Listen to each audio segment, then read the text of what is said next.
Welcome to the Gwenton Show. As you can see here behind us, we're in a total different studio today. We've been loaned a prestige car showroom. Support from the community to do our show today, and we've got no other than Paul McKenzie on the show. He's abandoned his show, put his cameras away, sent his camera crew away on holiday to be here today on the Gwenton Show. We're going to sit down and we're going to have a proper conversation. This is something we don't see every day. We're real men, but we're real men. Sitting down and having a real conversation about the environment we're living in, the changes that young people are facing today, with the amount of young people we're seeing ending up dead on our streets, and parents feeling hopeless, not understanding even the language that their children are speaking when they're coming home, even the dress code, where young people are now wearing their trousers by their knees and leaving their jackets at home. We have come from the generation where teachers were smacking us. Now, the teachers are the ones getting smacked and slapped by students. How have things changed?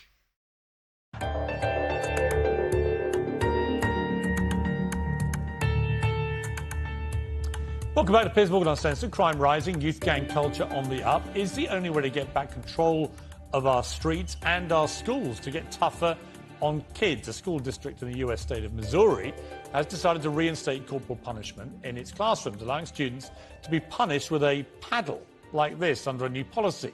Well, this video of a 6-year-old girl, at an elementary school in Florida shows what can happen. The girl's mother gave permission for this to happen, according to an official report. But is bringing back this form of corporal punishment at schools the best way to root out the problem of rising crime and disrespect? Well, head teacher Serge Sefai and former gang member and now government advisor Gwenton Slowly join me now. Welcome to both of you. Gwenton, you grew up in Jamaica, where there was a lot of corporal punishment. Yeah. And then you came here, where there hasn't been for a long time, certainly not in schools in any authorised way.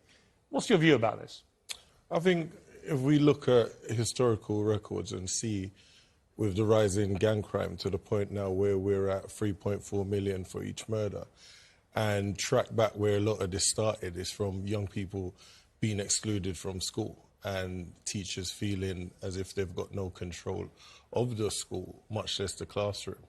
If that could be prevented, a lot of people would have made it through to college and then to university and had higher prospects of actually gaining a job or something. People will feel, looking at this paddle, you can't possibly use this on kids. It does look scary, and as I said, if you've not come from somewhere where you've actually gone through that system, it actually looks scary. It looks like a mini cricket bat looking at that. But one thing that we have to put in there is that in America, they've actually asked the parents' permission for this. So it's not just as if the schools implemented it. Right. The parents have to give the permission. Have to give consent. So, Serge, I mean, that's the point of this is quite interesting. Parents want their kids to be disciplined like this. Does that change the dial for you? Well, first and foremost, there's no argument, hopefully, anymore. We've got to get tougher with kids. However, this ship has sailed. Our parents aren't allowed to hit kids anymore here. So the idea of using an implement, you will not find a teacher who will carry out that sort of punishment when parents can be taken to court for it in their own kids. What we've got to get tougher on is adults that have long since abdicated their responsibility of bringing up kids. Yeah. And I've got a whole list there. Let's start with absent parents. You know, no one wants to talk about it anymore, but you've just had everyone seen it. Advert after advert from the media, finding a single parent mum with 3 or 4 kids, and no one wants to ask, OK, well, excuse bereavement, well, where's the other parent here? And, of course, I've been teaching 42 years in inner-city areas, and time again, people are struggling with their kids, but they're struggling on their own. Why do we accept the fact that people can have children yet not take on board the responsibility of bringing them up properly? What do you say to that? I agree with you in some sense to that, because for what I do in a day-to-day, I look after people on witness protection when I'm not running elections. But there are a lot of parents struggling by themselves. No doubt. And when you look at the murder rate, a lot of these young people are coming from broken homes. But to say that, I came from a home where I was a middle-class young person and I was still caught up. because of the environment. I had a tutor and everything else. So it's not everyone. Sometimes the excitement out there or the environment that you have to go to school forces you to either become a victim or learn to Or be survive. part of the problem. Yeah. But we know this. Yeah. But I wouldn't even stop there. Parents, single parents is one thing. Let's talk about, you've talked about exclusion rates. I know as a head teacher and teachers, we're held to account for everything. You know, exam results, exclusion rates, you name it. Yet, I've excluded kids in my time, not regretted a single one, tried not to.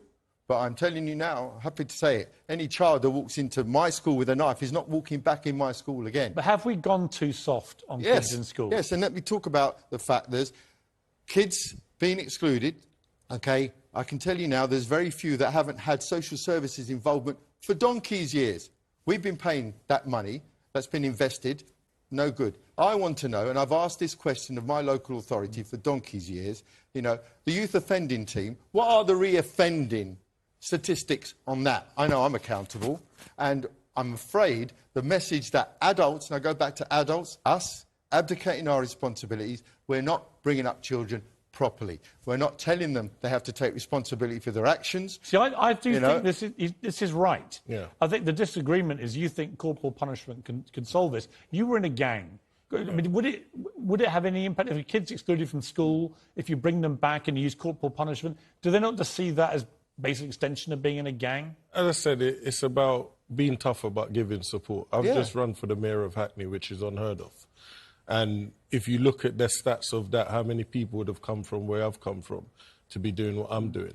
So we need to show that there is another way. When you talk to young kids, young black kids in particular, a lot of the knife crime is endemic amongst young black kids in London, right? Correct. When you see them and you talk to them, how do you try and persuade them this is not the way to go? You have to be an example yourself. And one thing, you can't be a broken man talking to a young person that's making £4,000 off a county line. If a young person's out there making more money than you then are struggling to tell them to go and work in Tesco's or somewhere else. Yeah, but this is where, I mean, I run two schools, 2,000 kids, Camberwell and Peckham. Yeah. You should see those kids, brilliant kids. They know their place in terms of they're here to teach. Teachers are in charge. We have rules and regulations, and when they break them, there's no fanning around in terms of we make it damn clear. You would agree with that. All right? He's make right. it damn clear that is wrong. You're going to get punished. Take responsibility for it, and we hope. But I know, and I've already alluded to it, we have a whole bunch of professionals, you name it, all around the place, our youth justice system, there's Broken Britain for you, telling these kids, who everyone knows, I've got all sorts of examples, when I know the kids have admitted and have actually been sorry for doing things wrong, they've got their lawyers saying, no comment. The parents are on board with it, I'll get you off on a technicality. And then we're surprised when they reach 18, we chuck them in prison. We did a poll, actually, on social media earlier, asking about whether we should bring back physical punishment in schools to try and deal with this. 56% said yes. 44% said no. It's an interesting result. Final word to you. Well, you have to look at that, PS, is a lot of parents are also struggling. So when their children come home from terrorising the teachers, they then terrorise their parents. Of course. So a lot of parents are there crying out for help. Yeah, well, they get it in a good school. They get it in a good school if they come and ask for it, because there's no one terrorising teachers in my schools and in a lot of good schools. It can be done without the paddle. Chaps, I've got to leave it there. Really good debate. Thank you both very much. I appreciate it.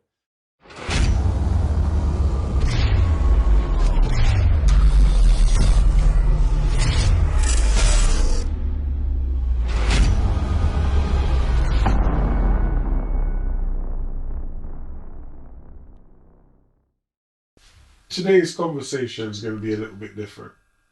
And the reason why I decided that we should do this as a topic is a big thing in a lot of people's lives, which are affecting not just moms, because this is what people tend to think, that it's just mothers that parent children. And I think that's the first thing that we have to look at, is that there are fathers out there that do their job. You see, there are fathers out there incredibly well. So, just like anything else, with the 1% that don't do their jobs, apart from making the baby, whatever 1 or 2 minutes that it takes to Baby make. factory. Listen, there's plenty of baby factories out there. Listen, they had a story last week where they told this man to stop donating his sperm because he's got like over 500 children. No out there. way. Yeah. So this man, whatever he was eating, his sperm was just getting everyone pregnant. He's got over 500 Over children. 500 children. Where is he from? Just out of interest. What? I think I don't know if it's in this country or not, but I do know there's a man in this country. 500 children. Yeah, there's a man in this country on Facebook. You can contact him and he'll drive around in his van, come outside your house and get the sperm ready and hot and then knock you down and give it to you. He's got at least 30 or something children. They've done a show about him on the BBC. Yeah. So he would drive to your location. Contact him. You could even just type it in on Facebook, Sperm Man. And he'll come. Sperm I thought I've heard it all. Yeah, type it in on Facebook. And the Oh, man, wow. he drives to your house in his little van, and he And it's a van, right? Yeah, because he goes in You the need a back. van. Yeah. Oh, he goes in the back. My time right down his car, his man probably get cold. So he's in the back, Yeah. goes in his Primerian, does his stuff, and drops his sperm off. That's the thing funny. is, That's hilarious. what I found strange as well, you can watch it, I think it's also on YouTube. I'm going to watch it. They allow him to go and see the children. So he's allowed in, like, let's say then, a couple years ago he gave some sperm to youths there. He's allowed to see go them, and see the children after. Yeah. But what I mean, Yeah, it's smart. what kind of women would take that? What, just women who want children I think- regardless of? I think again, what I learned from that show was there were women that wanted his sperm because they checked the background of some of his other children, Yeah. what they look like. I think he's got nice eyes or something like that. So some women want him just for his eyes. You understand? And when I looked, I thought, at least he's delivering a service. He's not charging as well. That's something I must say. He's not charging. Any So- extension to that service, like a house service or anything? I don't know. I don't Super know. warm. I don't know if he gets to sleep over, but from what they showed on the episode, he weren't spending nights there. So he would just Do his thing, give it to you in a cup, you go inside and do your own stuff. And it cuts out all of that IVF stuff, yeah. £10,000, Yeah, £4,000, so all of that. But And he just does that free. he just does it, and you can contact him through Facebook. So he could probably have nearly 500 children. That's a great story. I've got to follow this. I've got to. I've got to. We'll put it in See if so we can get people can this guy. see. Yeah. See if we can get this You guy. know what? It would be good to track him down for sure. We'll look him up. But again, we look at how is he able to parent all of those children? No, and he doesn't want to. Neither do the mothers want him to. And that's something that before we even get into why we're here today is one of the big things that we see is a lot of men. I watched a podcast for fathers. I didn't even know there was a fathers podcast. Okay. And these dads were on there complaining about the women not letting them see their children. I watched one where the guy said that the mother took his baby up to visit her new man who's in prison, and he wasn't happy about it. There was other people complaining about other things, man washing his daughter and he wouldn't wash somebody else's sock, all sorts of things. Yeah. But when I looked at that, I thought, you know what? It's good that this podcast is there because a lot of the time, as parents, you look, I've got 5 children, but when you look, you think, one, all your children are different. Number 2, if you have a child with somebody else, it's then you then have to deal with that person. And the way they raise children, etc. And again, if we look back, and this is something I really believe in, is before you get with someone, check out not only how they engage with their parents and family, but check their parents out as well. So it's like do an MOT, run an MOT on them straight, because a lot of the time although we know some people grow with no family, so there's no one to run an MOT on. Yeah. So you then have to look at that person as an individual. Are they clean? Are they good under pressure?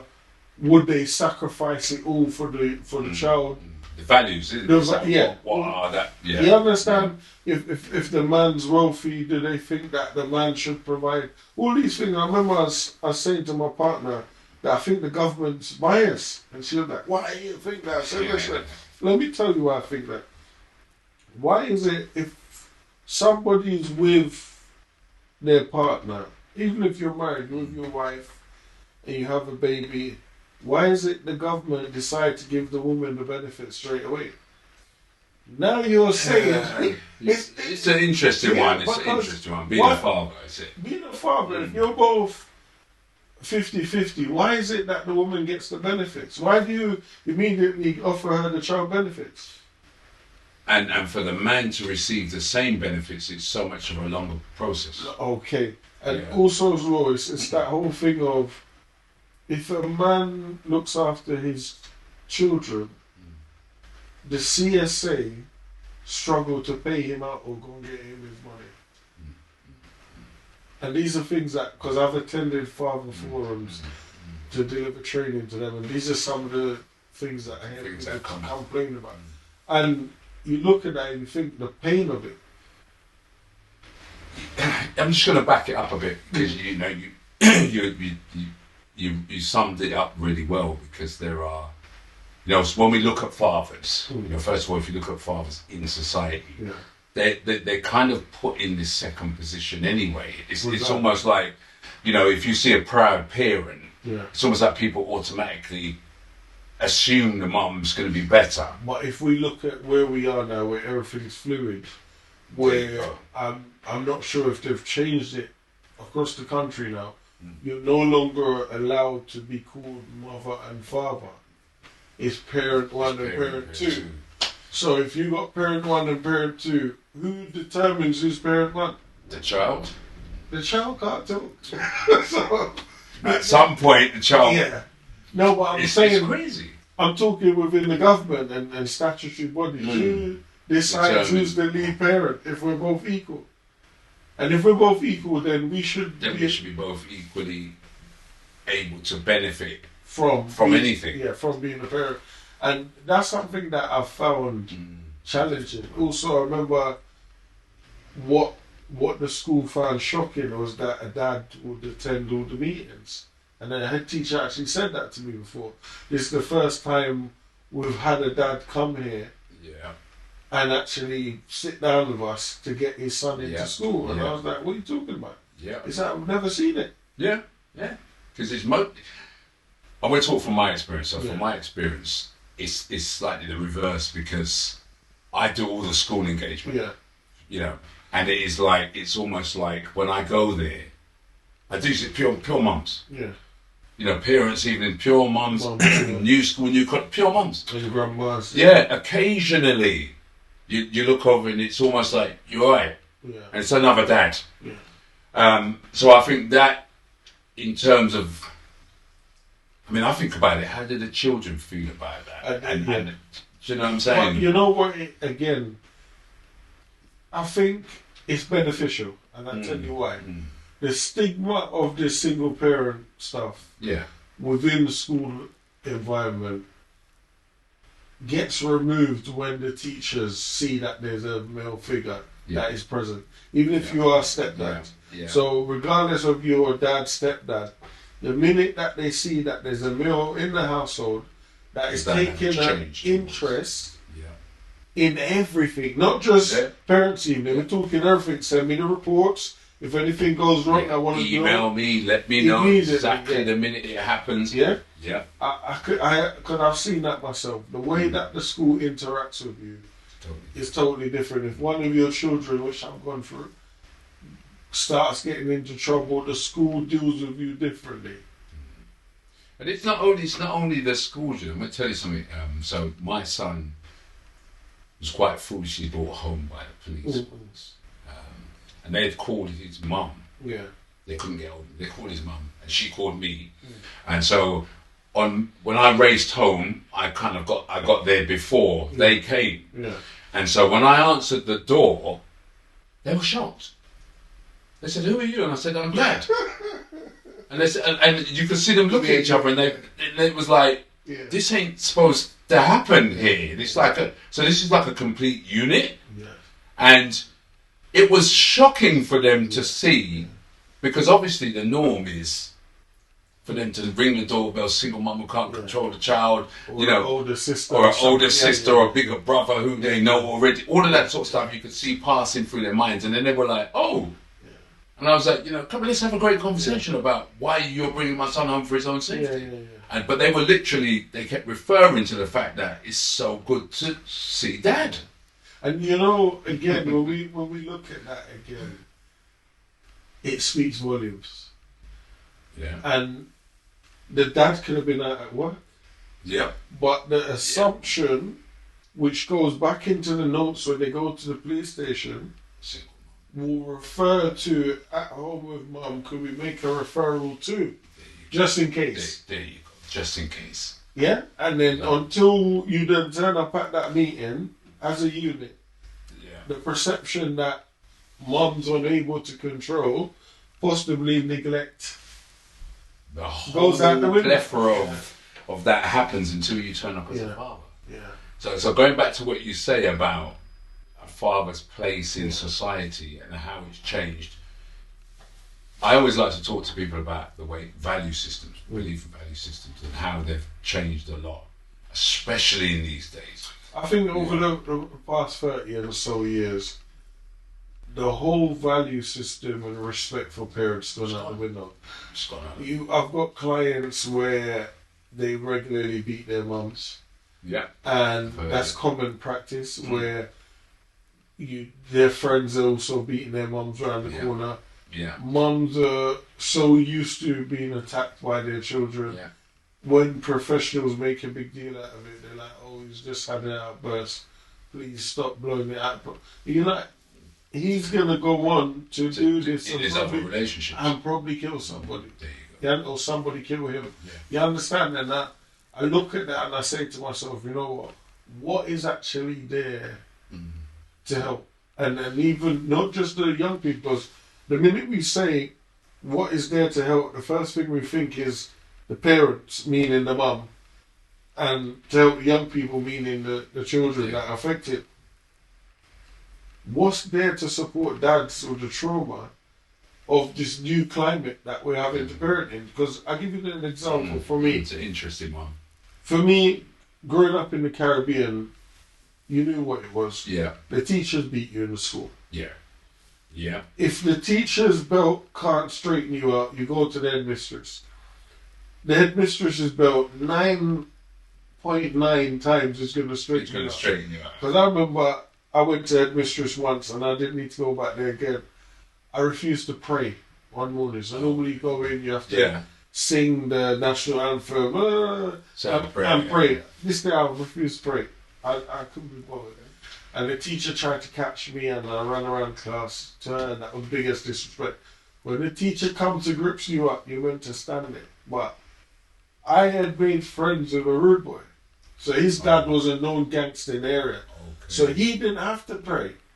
The teachers wouldn't dare tell him to pray that one. because of who his dad was. So I was like, hanging out with him, man. I'm not praying as well. So, well, I'm getting in trouble, but he doesn't have to pray. So he would come in with his little clerks and his little rag. Bad boy. Nobody could tell him nothing. And he had been kicked out of school previously, but his dad was a known guy from the area. So they allowed him to get away with it. Probably now, but if the teacher's done something, probably on the way home they would have got dealt with. So I was copying him, and as a result, I then ended up in the headmistress office. When I went down there, I remember there was 3 boys in front of me, and the screams I heard coming from them, I thought the woman was literally cutting them off.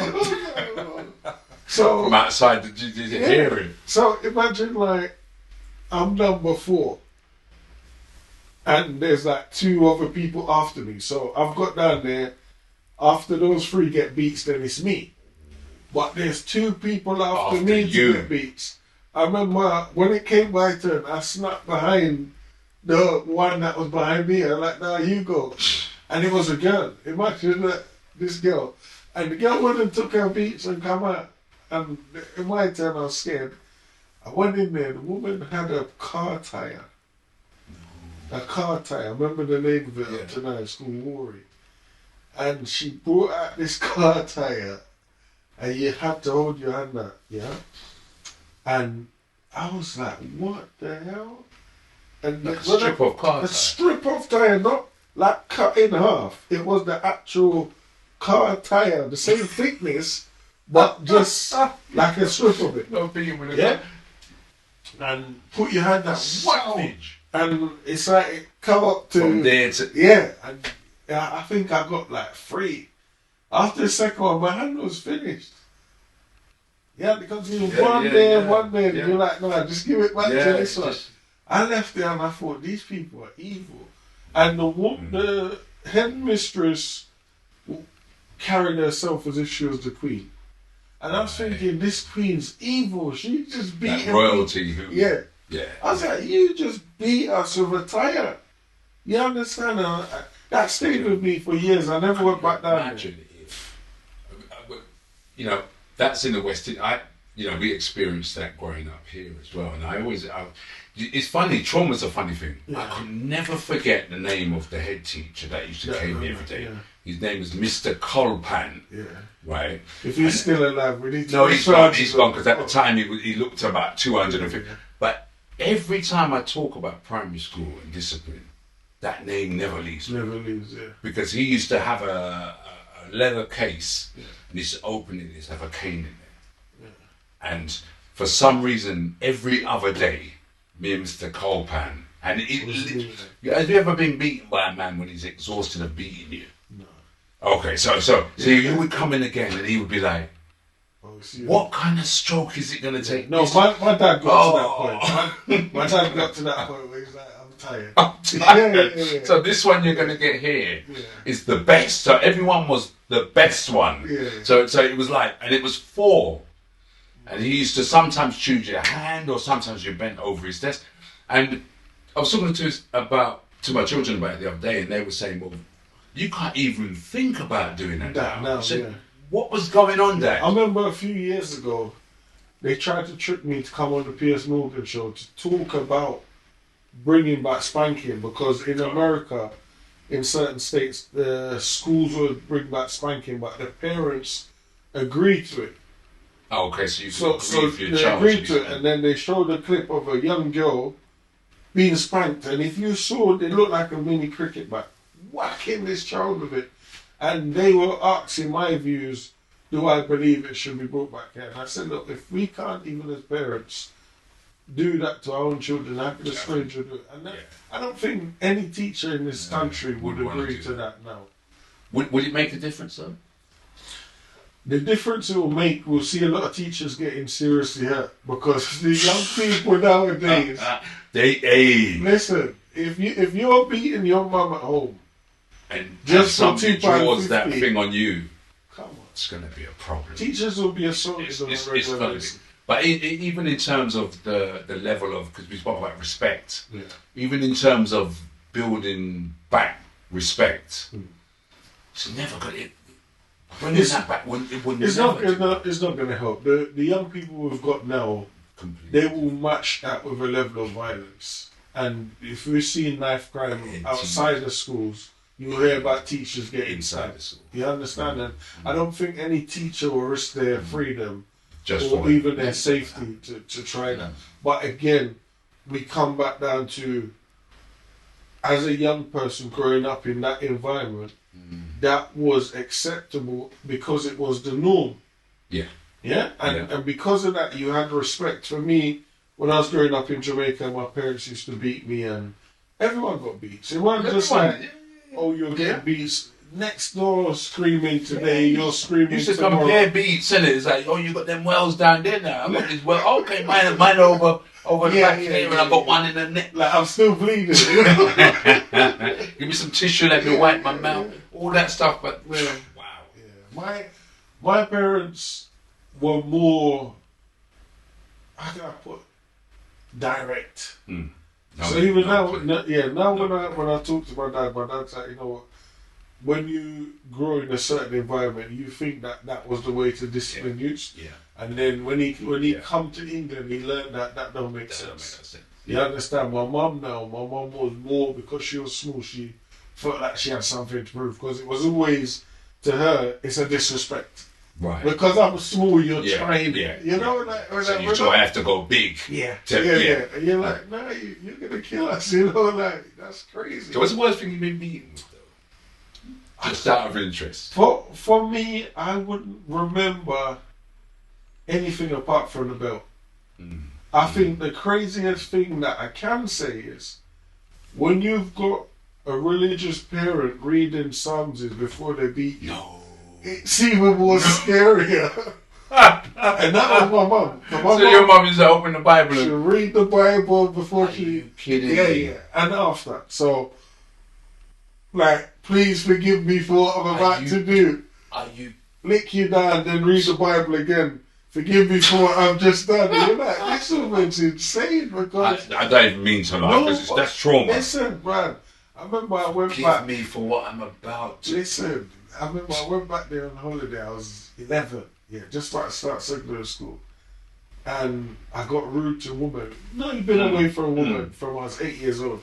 And I go back there, I want to go hang out with my cousins and run road. And she's like, no, you're not running road with them. I said, whatever, anyway, I'm running road. Because I'm used to that now in England. No one can't tell me nothing, because no one beats you in England. Yeah. So I'm going back home like, woman, be quiet, man. I'm going. The woman got a saw. You know what you used to cut down the wood? Yeah.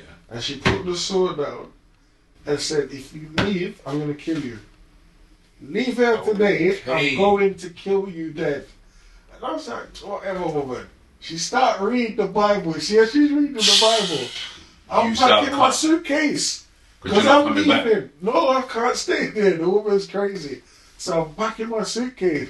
See, by the time she finished the Bible, you could hear me running on the gravel. Because I'm not coming back here. This ain't supposed to be funny, though. It's not. No, but I'm saying we're talking about. It's not supposed to be funny. But these are the things that, as a man, you look back and you think, if these youths ever had that, I always say to people, especially my oldest son, I say, if my mum was still alive and she was in Jamaica, you would have been straight. Because when I was growing up, most times my parents didn't have to touch me. They just give you a look and you straighten out. You know?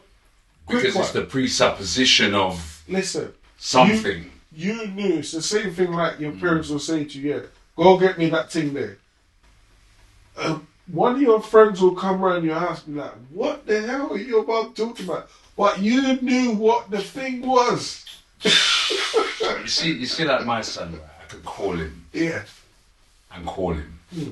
Just to come down. And call him. Yeah. And call him. You see my dad. Listen, my name is Paul. Yeah. Before I even get to the L in the name, you're down. I'm downstairs. Yeah. To see what's going on. Yeah. My son now, 8, They 9, can't hear you. They hear you, but they can't hear you. And I think this is the point that we look at, where does it start? And if someone was to come and ask me, where does it start? Sometimes it starts in the home. Sometimes. But the majority of the destruction, from what I've seen over the years of working with parents and working in schools and prisons and everything else, I think the destruction starts once it starts secondary school. So you think the transition from primary? From primary, by the time they get to year 8. Okay. Yeah, the end of year 7, year 8, some young people lose their whole respect in year 7. Like by the second term of year 7, they've gone. And what age would that be? That will be 12. Come 11 going on 12. Yeah. Okay. So 11 going on 12. Yeah. Once they start warming up that way, you can't tell me nothing. And a lot of these secondary schools now have a thing called like a place to be.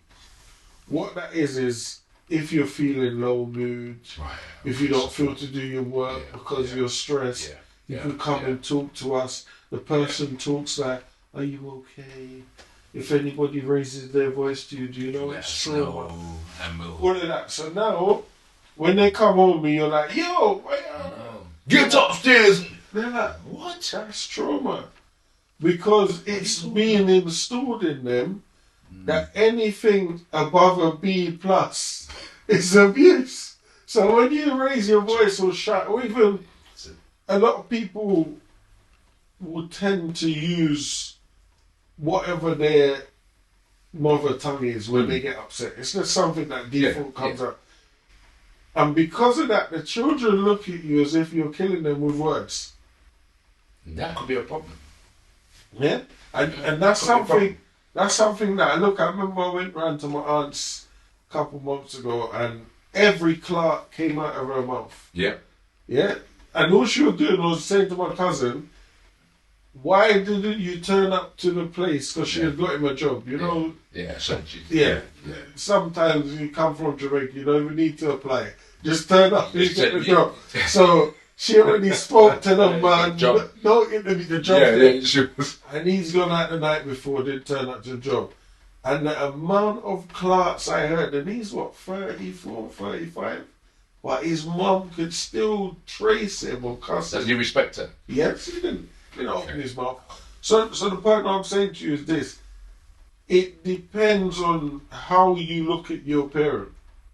And that's what I think's gone, where the young people either think their parents are their friends or they're doing you a favour by being nice to you. So that's interesting. Yeah, I'm being really nice interesting. to you. Like, you don't know who I am outside of it. Yeah, that's really interesting. Like, do you think I'm John? I'm Killer One outside. So if I'm Killer One or Killer One's girlfriend, I'm only playing the part at home for you. So don't push it. Right. So let's expand on that a second, because that's really interesting. Because a lot of parents they're out in it, and especially when you hear all this thing going on in the street, seriously violent. The amount of parents that say, "I didn't know my son was like that," or "He's not like that."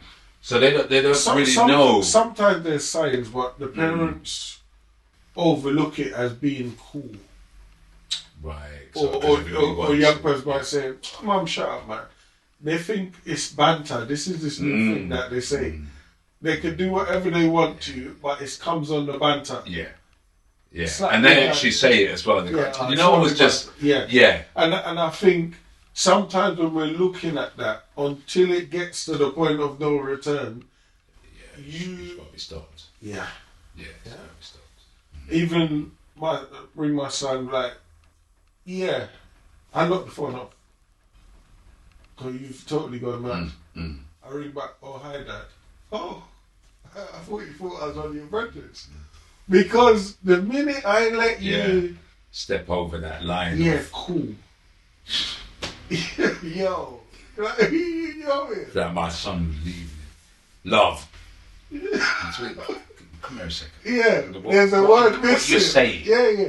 What you saying? No, there's a word missing. Love you. Yeah. Or love that. Love. Yeah, love that. Even if you don't want to say love you because they get cool. Just say love that. Love that. Yeah. But it's funny what you say about it. It's in a phone call. Yep. No, I knock it off. I knock that off because my thing is, as a man, there has to be a level of respect. And something that I'll say to all my children, I'm not trying to be your friend. Yeah. If you want to be friends with your mum, that's cool. But I'm not trying to be your friend. And one thing I'm not going to do is be a hostage to any children. Because the minute I become a hostage for you when it goes wrong, you then come back vulnerable because I entertain that nonsense. You understand that the most difficult part is when you have to co-parent with somebody else that doesn't support that narrative of I'm zero tolerance on any sort of stuff. And for me, again, it's oh, you're at home, but you're having a drink and you're offering a youth some white rum as well. You're like, yo, where's that going? Yeah, how does that work? Because and then you're surprised when they go out and do it without you. Yeah, and this is the thing what some people need to realise again, it's the same thing of what you make seem attractive. The minute the children get to an age where they can do it or sneak and do it, they're going to do it because they want to mirror what you found so great. And a lot of parents, fantastic. but it also works the flip side, because for me now, I don't smoke, I don't drink, so to my children, that's boring. So when they were having, no middle ground. no, I'm not in it at all, and I don't see nothing wrong with someone smoking or drinking, as long as it don't take over you. You get what I'm saying? And because I've grown up with a sibling being addicted to crack cocaine, that's my trauma, why I never indulged in that. And I know So that you saw the effects, and for someone with an addictive personality, if I'm going to do so, I fully do it. So I know if I got involved in that, it's all over for you. I'm finished. So I know myself, so I didn't get involved in that. So when I'm saying to my children, listen, I don't want you going out there smoking weed. One, not everybody's head can take smoking cannabis.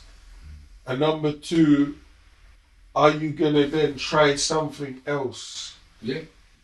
Yeah, and one of the hardest things being a parent, when you work in the same sector that you're trying to protect your children from, It's difficult. you then start parenting from a place of fear. And what I mean by that is this: you'll say to them, "Don't do vaping," because I heard of a girl that vaped and she had a heart attack or whatever it is. Oh, that is chatting rubbish. Please don't start playing with the gas, because I don't want you to take the gas and then that dying. And it's like, oh man, you're always moaning about something else. But because of the environment you're working in, it's like when you're around your own children, you are then trying to prevent them from what you've seen at work. And that can have an adverse effect, right? Because and I understand exactly where you're coming from, because we've got teenage children, and the adverse effect of that is well, why me? Yeah. You understand? You know, all my friends who do this. Why have I got the dad who is so boring, who keeps telling me all the dangers of the world, everything's dangerous. And you know what? It's funny you put it like that. It's like you're risk assessing their life before they can even live. So it's like, don't go there, you're gonna drop. Like, and everybody is dropped. Everything you say is like, don't, you know. It's as if you want them to be wrapped up in wool, but the thing is, because you've seen the dangers, you don't want to have to deal with the dangers at home as well. I know it seems selfish, but as a parent, when you've seen stuff, and I'll be straight with you, for nearly 16 years I've worked moving people on witness protection and so you've seen all of that stuff. So for me, when I've got a client that comes to me because he was dealing a few bags of cannabis, and I'm talking to him and he's like, "Gwen, you know what, I'm out here, I'm doing my thing." And I'm like, "You're doing your thing, but you've just come here because someone's kidnapped you. What have you learned?" And then they go back out there and then they get stabbed again, this time come back with a colostomy bag. And I'm like, "What have you learned?"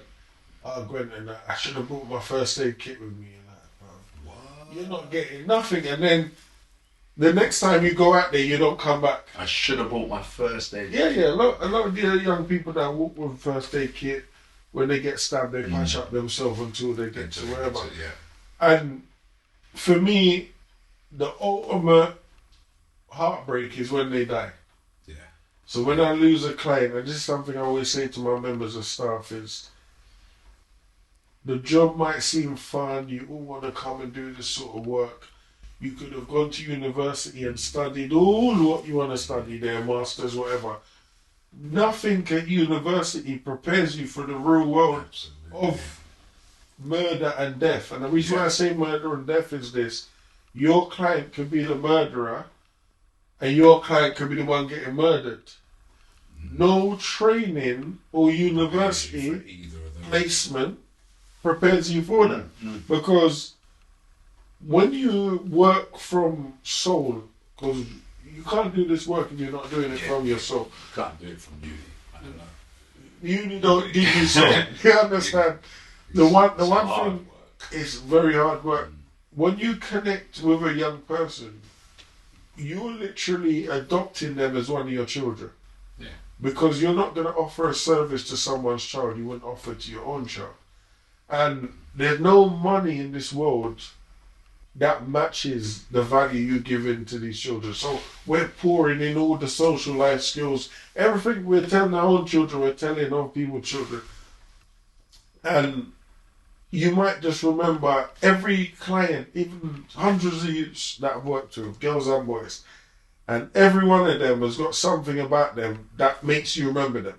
Even if you see them as adults now. You just know And that. they're like, you don't remember me, Paul? You're like, oh, the one with the...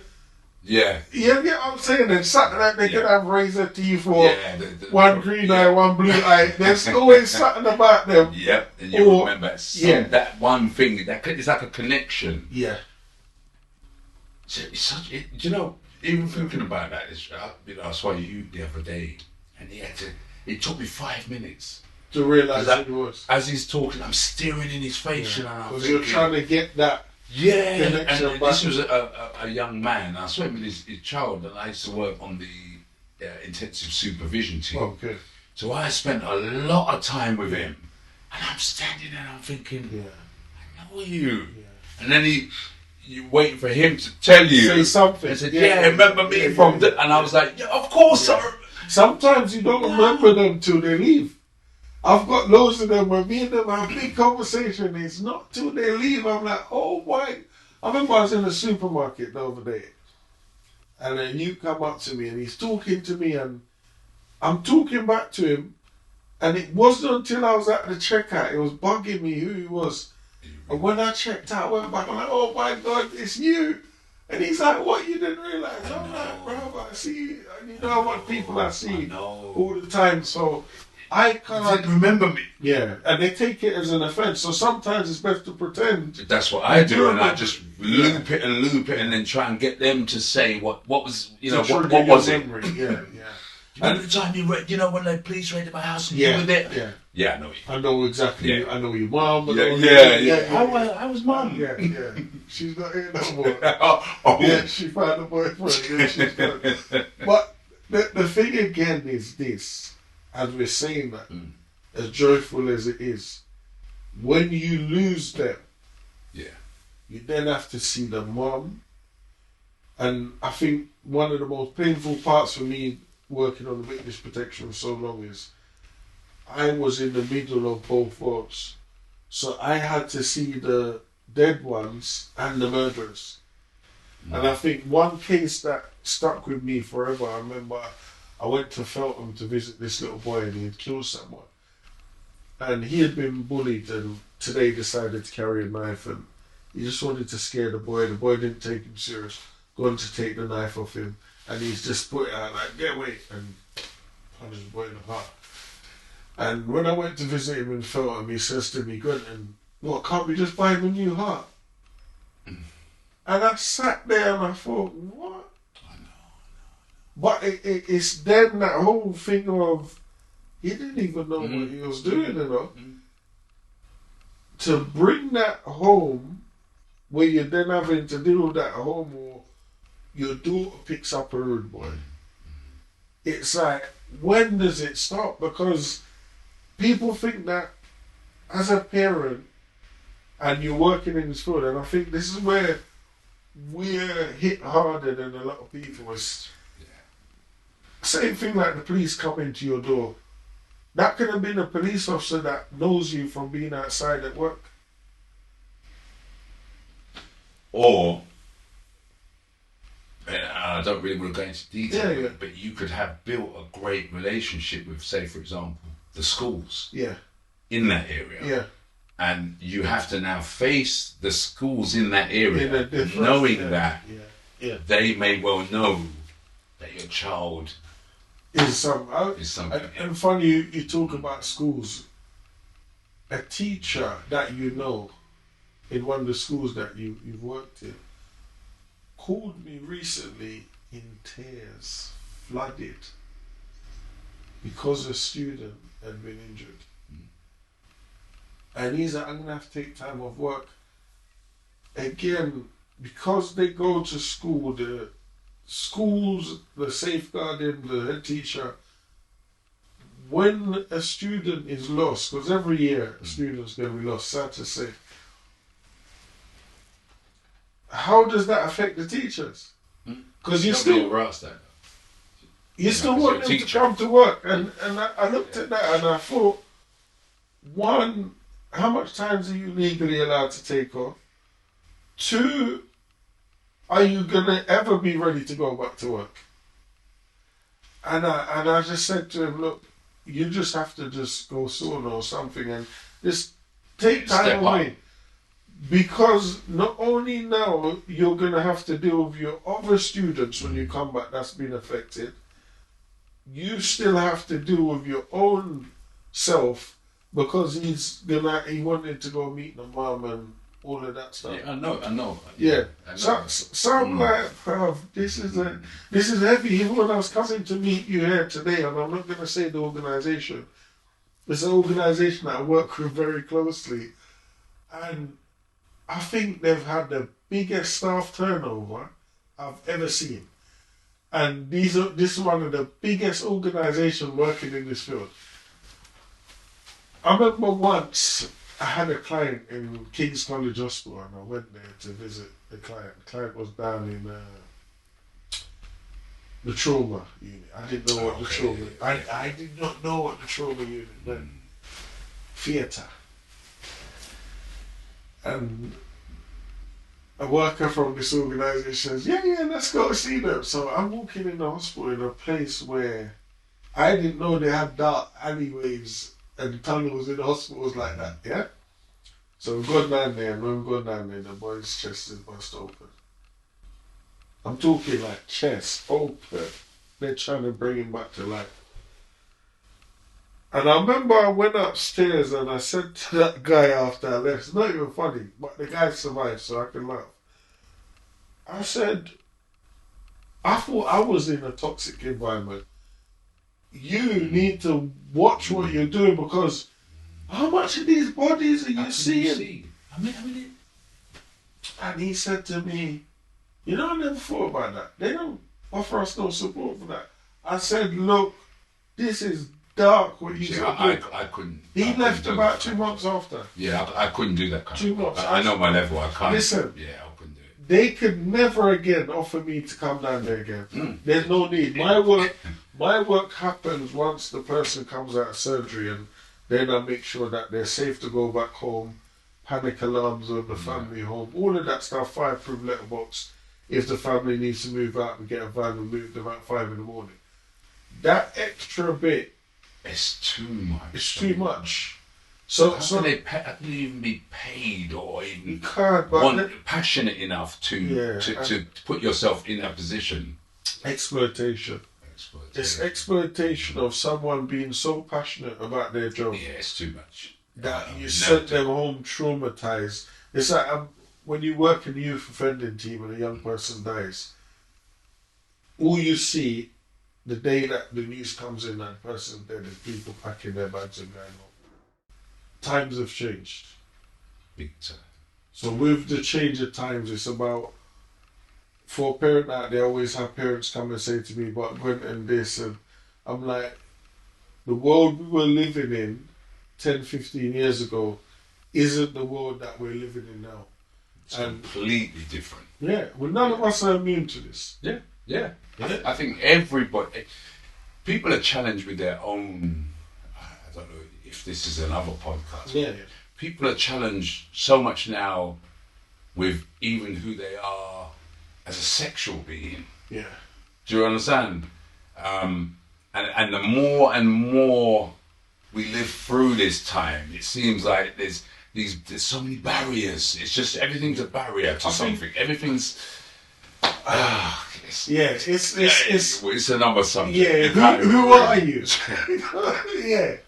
Who are you? And I think that's what we have to ask. Who are you? Who are you and what can you withstand? I heard the other day that this is a fact because I checked it out. So if your child wants to change their gender in school, it's a safeguarding issue to ask you as a parent first before it's done. So they allow it to happen. So in school they refer to their choice, but you as a parent you're a safeguarding risk if they tell you that your child has changed. Yeah, because you might want to stop because them. you might want you might want It's to the same there thing with a tire, right? Yeah, it's just, no.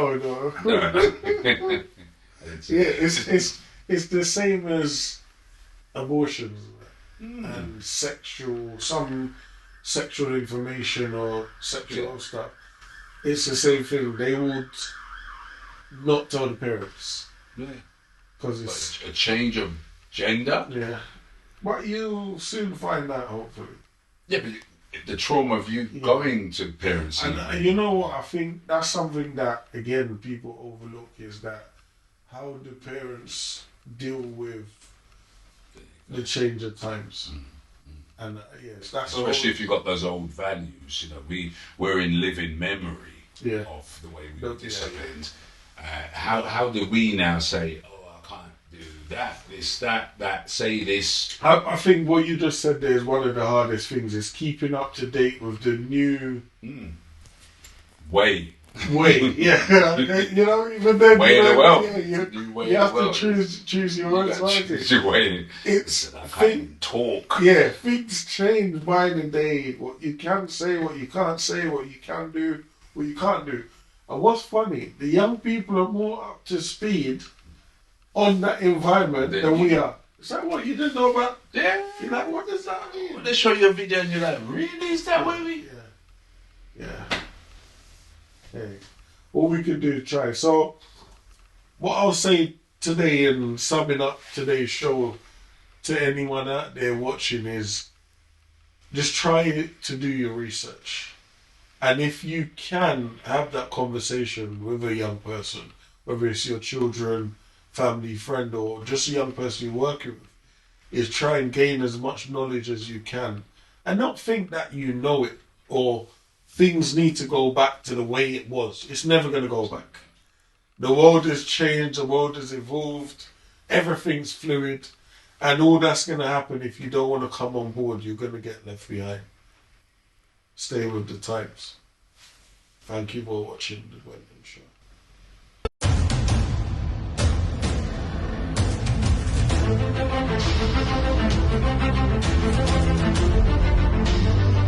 Thank you.